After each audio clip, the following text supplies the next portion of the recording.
Welcome back to part 2 of my conversation with Stewart. Stick around as we explore some powerful life lessons and perspectives. We're shifting gears from business and aviation to dive into some deeper and more meaningful topics. Let's get into it. So besides the aviation stuff, which I know we kind of just jumped into, we've done a lot of shooting. We've done some shooting together. Yeah. But something else that I know that you're a big supporter of, and I'll give you the opportunity to kind of talk about it, is the help that you've done since the attacks in Israel last October in supporting the state of Israel. Right. I had a high school chemistry teacher, and after October 7th we reconnected because I wanted to know how he was doing, because he had made Aliyah to Israel, meaning he moved his family to Israel many years ago, maybe 12 or 15 years ago, and has a family and all that, has grandkids now, and I wanted to find out how things were going. And it's interesting how when you're in high school you look at the teachers and think how much older they are. And really, I think there's a difference in age, maybe 8 years, maybe 7 years. Maybe he had just gotten his teaching certificate. I don't know. He's just out of college. Anyway, and he was talking, and we were talking about, what was going on there. And I sort of get this information about what's happening on the ground and how people are doing. And, there's... It's not an easy place to live. It's never been an easy place to live. Especially, it's not an easy place to live when you're surrounded by enemies 360. Yeah. And, I try to, listen, I went to Hebrew day school. I've been to Israel.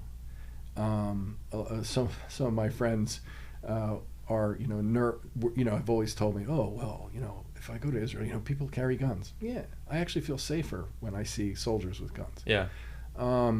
But my son was bar mitzvahed on Masada, which is the mountain where Jews committed suicide instead of being fighting off the Romans, right? Well, they didn't fight them off. The Romans actually laid siege to this, what is really a mount, a rock, and the Jews defended that rock for a long time, and eventually realized that they were going to be invaded, conquered. The Romans were going to make their way up the rock, and that's right. Weren't the Romans slowly constructing a ramp to get up there? Yes, they were making the ramp. Yeah. And instead of being caught, there was a mass suicide. This is a very interesting story. So it's important. It's an important place for most Jews. But listen, we do what we can, whether it's helping my friend Ira, bring food or dinner to maybe a checkpoint, or if they don't have certain supplies, we try to get them what they need. It's difficult. It's a difficult place.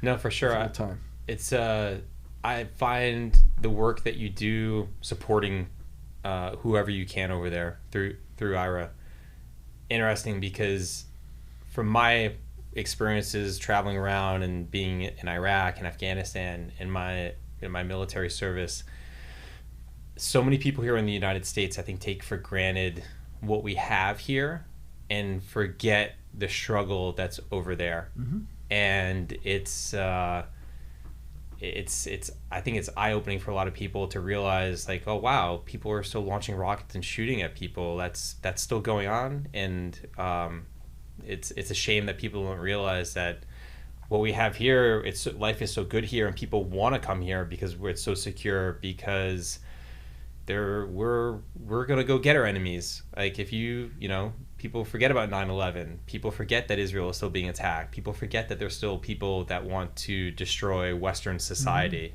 Mm-hmm. I don't know. Somebody did the math. There were 1,400. Was it 1,400 in October 7th killed or kidnapped? Mm-hmm. It was maybe 1,700 killed or kidnapped. And if you take the population of Israel and you compare it to the United States and you do the math, I think what I computed was that would be the equivalent of something like 60,000 Americans. And I can't imagine what we would do if 60,000 Americans were killed all at one time in one place. That would, I think, bring a very dramatic reaction. Yeah. I mean, I mean, look what happened after 9/11, and we were 2,000 people. Yeah, exactly. Yeah. I remember seeing that stat. It was kind of eye-opening to think of, wow, like what would that look like if 60,000 Americans, right? Yeah. It's incredible. Yeah. And then, it's kind of it's weird and sickening, and the whole on the college campuses over that spring and the past year, really, of just all the anti-Semitism going on. I mean, I think you had some people expressing their views, which they have the right to do. I think, there were students, even Jewish students, who have a feeling, a different feeling than we have. Yeah. And, they have every right to express their views peacefully. So, I mean, that is why we live here. I agree. I think that's what makes America great, that you can have, we can disagree, Mm-hmm.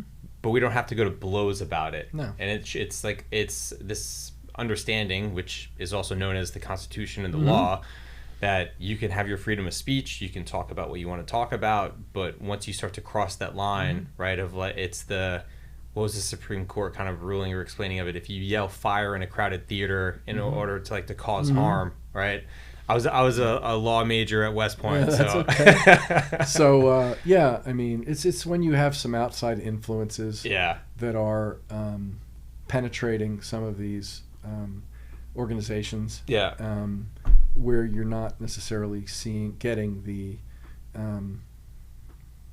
getting the true viewpoint of, they're being given information. So Yeah.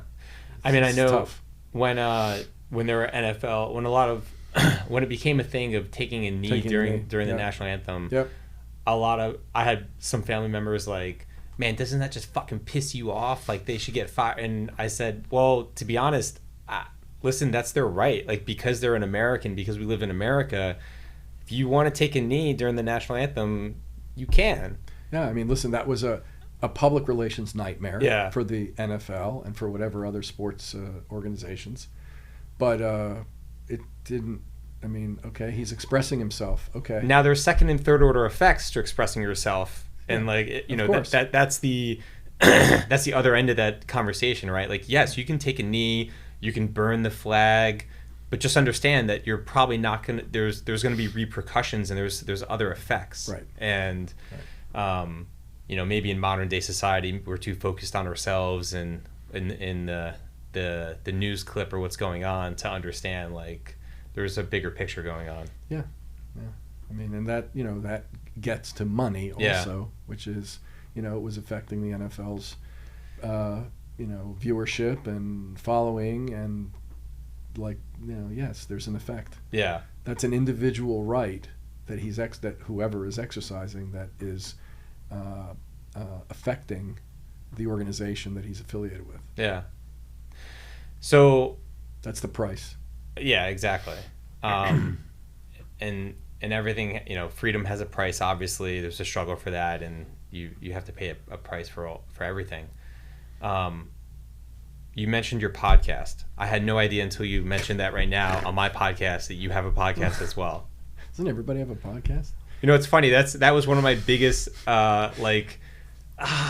do I really want to start a podcast? Yeah, it seems like everyone has a podcast. Yeah.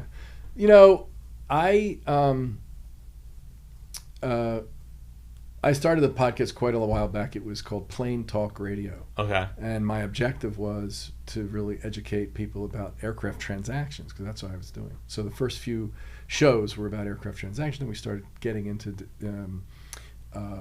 interviewing people and having guests on. And during COVID, like I said, there wasn't much to do. Do the first couple of months we did like 6 shows. We did a bunch of content because what else am I going to do? And so that's been fun. It's interesting. It's we do a live show, mm-hmm. and people can call in, and then of course it's taped. Well, it's however that works. It's on Blog Talk Radio, and so it's interesting. It was an interesting. I think that I'm trying to think whether I did that no, I think I did the comedy first. there at some point. The comedy, from what I remember when I clicked on the YouTube links that you sent me, Yeah. it was 2015, 16, and 17 at the Improv. Yeah. So Which Improv was that? Hard Rock. Okay. In Hollywood. Okay. So there was there's a woman who was a member of our temple, and she had developed in her 40s, had developed stomach cancer. And she stopped practicing law. She was a lawyer. She stopped practicing law and started a foundation because what she found was there isn't a lot of research or a lot of money being thrown at stomach cancer research because there are too few people who get it.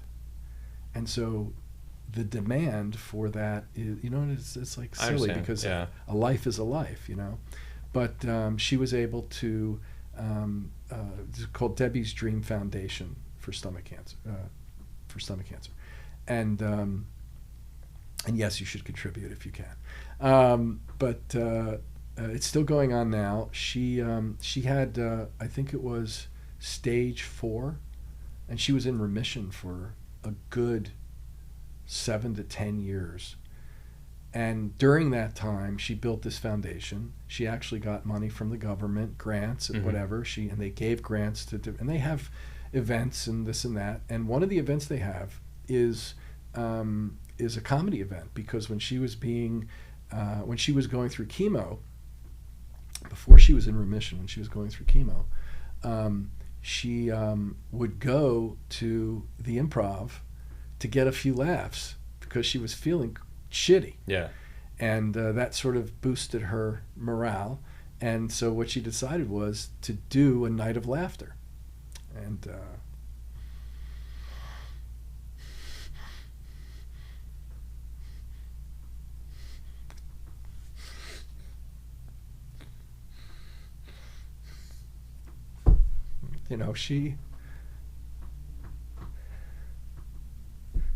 she called me one day in the car. I was in the car. She says, Stu, she says, do you want to be a sponsor of this night of laughter?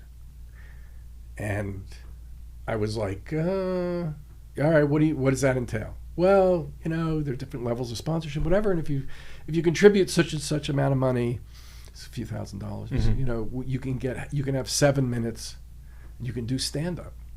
And I was like, that might be fun. It's a good cause, and I'll maybe, So I did it. Yeah. And I prepped, and much braver than I. This is what I'm trying to get to, which is, well, let me tell the story. So I 7 minutes. Do you know how long it takes to create stuff and rehearse to do a 7-minute bit? Or a 7-minute, it's a long time. People don't realize that. When comedians do an hour, holy crap. They have to rehearse for I don't know how long. They have to remember all this. The sequencing of the jokes. You miss the sequence, your jokes are screwed, okay? So, anyway, so I did, and I was nervous. And, I had spoken at NBAA and did conferences. This is completely different. This is going up there and hoping that what you think is funny, they think is funny. Yeah. And you go up there, and she introduces me, and I go up there, and there's this, you stand up there, there's this noise coming from the background, from the back of the room. People are eating their chicken wings, they're drinking their drinks. You can hear the ice in the glasses. There's so much. It's like overload, okay, and you have to be focused on, so initially I had I had it written down. I saw you were up there with a piece of paper. I had it written the first time I was doing that, because, I was really nervous about, but it's really, I really enjoyed it. It was a stretch, and I think doing things that are a risk. And I don't mean, that kind of risk. No, I mean doing things that are uncomfortable. Uncomfortable and pushing the I think it's good, and it gets you, you grow, And people appreciate. You wouldn't believe how many people came up to me afterwards, and they were just so like it was nice. And all my stuff was original. I didn't like just start. Are you telling me you didn't steal the hand sanitizer bit? I did not steal it. I swear to God. Or the the dick soap. Yeah. No, you can cut that out if you want to. No, I came up with all. In fact, it's funny because what I'll do is my best friend's in Philly, right? So what I would do is I'd write my stuff, and all year I'd collect my stuff. I collect all kinds of funny things and things I observe, like a Seinfeld, right? Yeah. And I get and so I put my bit together, and the day of the show or the day before I'll go over it with my friend Ken, and every single time. The day of the show, I'm rewriting the whole thing because this just doesn't work. And then there was this one time when I decided it was such a good idea to get up there and grab the janitor who played drums and my kid's music teacher who played the guitar, and do a Bon Jovi cover. And they brought their guitar and their whatever, and we tracked it. We played the music and all that. And yeah, what a bad idea that was. Yeah. And afterwards, they came up to me. They were like, "Next year, no music." But the thing is, they started cutting me back. First it was 7 minutes, then it was 5 minutes, then it was 4 minutes. I just kept going, and like they would have the hook. Yeah. Right, they're hooking me in. Time to go. And I would go. Hey, you want me to stay out here? And I just go sit down. It's fun. So it was fun. It was, it's being out there. It's trying to just broaden your horizons and do things. When I was a young lawyer, I was in the corporate department of the law firm. They would say, you should join the Chamber of Commerce, and you should. And I'm not saying there's anything bad about that, but I didn't want to, and it was boring. And I think you need to do things that you like to do, and that's how you will, motivate yourself, and other people will see what's important to you. And also stretching, which is what I did. I mean, listen, going out into my own firm you talk about a stretch. Talking about September of 2008. Great time. Yeah. Okay. I had a beautiful office. I had desks. Everybody had Apple computers. I had a couch and a cocktail table. It was at FXE. It was at the Banyan Terminal. And a big TV. I had a TV because I thought that'd be cool if clients came in. We don't see clients. It's all over the phone. But anyway, it was a fantasy. And I'm looking at this TV and I'm watching the stock market go, it's at 6,000 and it's going to keep going. And I was like, great. That's great. September 2008. But you know what? Even in those times, aircraft owners needed some help, which in this case, it was, a lot of management companies failed at that time. Sure. Because the ones who were not financially disciplined were sort of robbing Peter to pay Paul. And clients who had aircraft and had paid their bills to the management company were getting liens on their aircraft for fuel and hangar fee, because landlords get liens. So they were like, what the heck? How do we have, that's just how it is. Yeah. And so, so there was work to do, and there was, obviously loan workouts and other things. So it's like, there's work. And so something you said, a couple of things. Which by the way, got me to work on the software, which is a different thing. The software that you have too. Yeah, I don't have it. Or that you. I learned how to fail fast. Okay. But that's important. That's the other lesson I learned. Yeah. Go ahead. Fail fast. Yeah. Yeah. Go ahead. You talk about that. Oh, I mean, I just, there were two things actually, but this one was, and I think I tend to, when I get pissed off, I tend to either write, I'll write an article or something. You've written a lot of articles. So. I have. So, they're on Lexology if you want to look. But,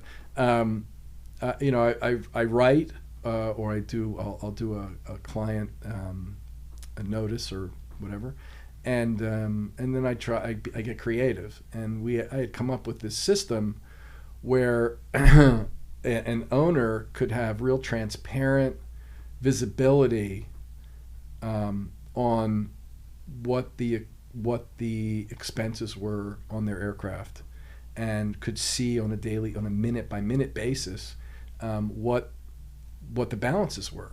And at the time it sounded like a great idea because the owners were in such pain, Mm-hmm. and some of the management companies were not really managing things correctly, and it took a while to develop. And by the time I was able to release it, they forgot about all that pain, and so there wasn't a huge demand. And also, all the management companies are on different accounting platforms. Yeah. And so they'd have to do APIs for all these different. Yeah, aggregating all that I data. know. On the I'm back like, end. oh my god! Like, I'm a lawyer. I don't have time for this. Yeah. And the other one was an app called TripSpeed, which that was to deal with one particular issue, and that was when when owners have their aircraft out on when they have the aircraft on a charter certificate, the management company will call the owner and say, listen, we have this charter, we can charter your aircraft, it's this and this flight, and they have to ask permission, and is it okay? And the owner will say, okay, well, what are the numbers, and blah blah blah, and they tell them the numbers, and the owner says yes or no. Well, at the end of the year, what you get is an owner being pissed off at the management company for not putting enough charter on the airplane. You promised me 100 hours, 200 hours of charter. Why didn't you have it? And the charter company has to go back through all of its communications, and, well, you didn't respond timely. Well, you told us no. Well, and these are the hours that you lost because you didn't communicate, because you didn't allow us to do it. So this app would capture all of the requests and all of the declines or all of the acceptances, and then create this table where you could actually look, and the management company could say, well, look, you rejected X number, and if you would have accepted, then we would have gotten to your number. And again, fail fast. That's fast. Okay. But it's interesting because you were talking about the industry and how it's been developing and whatever. This industry moves like an aircraft carrier, okay? And I know you know what that is. I've seen one before. Or a cruise ship. Yeah. And there's really much less technology and advancements in the management and operating space than you would expect. How many management companies have apps where there's complete transparency? How many have systems where the owner can go online and see what is going on with the airplane from a financial perspective in terms of what's being charged, what's being paid, and so they can keep track. Well, why wasn't this paid? Why is this 30 days out? Why didn't you pay? So it's kind of interesting. Yeah. It's almost like, nobody's complaining about it, so we're not going to do it. I know that there's some apps that do similar things to that, but from what I've seen, the biggest issue is what you had mentioned, is aggregating all that data, right? Because this in the aviation space, plane goes in, pumps in fuel, it flies for another 30 days, you won't see that fuel bill for another 30 days. So then it's kind of like late or delayed. So it's tough to kind of track and bring in all that data real time. I do agree, that would be a benefit to the owner. That's coming from guys like you and me. Yeah. The data guys, the coders. Yeah. They laugh at that. I'm sure. That can be done. Yeah. That can be done. There's nothing that can't be done. Especially now with AI and all of that. Bullshit. Okay? Bullshit. You have your financial accounting, you have your accounting system, you're collecting all this data, make it available. Yeah. Put it online. Let the owners see what's going on. And maybe it's different flavors. It's going to cost you some money. Sure. There's different flavors of what owners are looking for, different things from their management company. I'm sure some owners want a sexy tool, would love that information. Probably all would love that information. But at the end of the day, too, some of them are looking for a little more of that human and personal touch of, hey, I have this information, But can you take the time to sit down with me and explain it to No me? doubt. Yeah. No doubt. It doesn't substitute for the personal touch. Yeah. Just like me sending emails and sending draft documents and explaining things in a bullet point email about how it works, that doesn't get me as much in terms of education or in terms of client understanding as, taking a tour of the document over the phone, online, in a Teams meeting or whatever you're using. There's no substitute for that. But it's one of these things where if that situation happens again, like we had in 2008, owners are going to want to say, well, how come I didn't know that? Well, you didn't know it because it wasn't provided. And you didn't demand that it was provided because you didn't know any better. They don't know any better. Yeah, they don't. Just don't. They don't know any better. When I see a management company that says, don't worry about it, I don't need an operating, you know how you do an operating fund at the beginning of an engagement when you're an aircraft management company? I'm very well aware. Right, because you have fuel, you have salaries, you have all these things. When I have a management company that says, no, we don't need an operating fund initially, that's not going to go well. Where are they getting the money? Wow, they're getting the money from the other owner that just paid. Right. It just doesn't make any sense. So they just don't know. And what they don't know, they don't know. Yeah. No, that's interesting. So what's that up next for you? NBAA in a couple weeks? Speaking at NBAA at the convention, actually at the convention, at the tax conference. Okay. Everyone should go who's interested. It's Sunday and Monday in the 20th and 21st of October. It's before the convention, so you have an excuse to spend the weekend in Vegas. And I give you permission to skip a couple of sessions, so, just in case. So it's a good education, lots of tax stuff. Do you speak every year at NBAA? When just when asked. I'm on the tax committee that sort of puts it together, but there is a group within the tax committee that puts it together, and sometimes I'll put my name in the hat for a particular segment. I think this year we're talking about SEC disclosure of personal use and aircraft usage policies. That's a big thing that the feds are cracking down on. I know I've seen is the whole personal business use and how you're filing that with your taxes.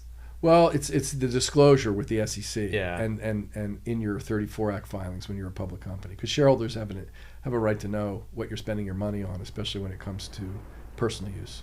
Yeah. And then the convention is Tuesday, but in terms of whether I'm asked every year, no, and that's okay. I mean, other people need a chance. Sure. But I enjoy it.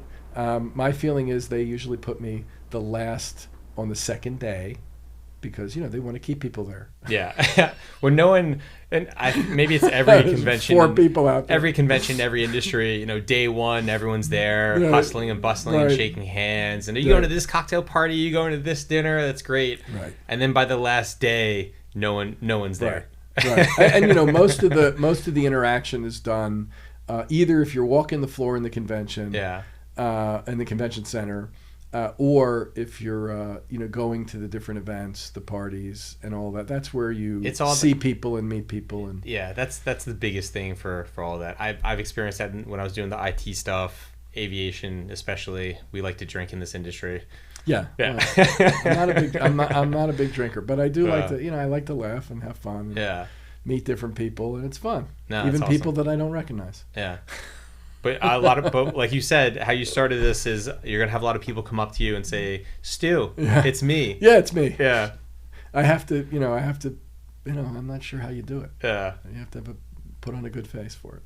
Well, look, thank you so much. Yes, for coming sir. on. Thank you for your service. I appreciate it. You've been a huge help of mine personally and professionally down here in South Florida, and I enjoy going and shooting with you. So we'll have to do more of that.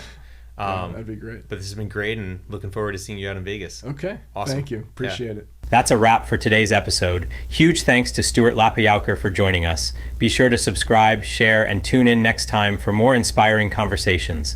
Until then, stay resilient and keep pushing forward.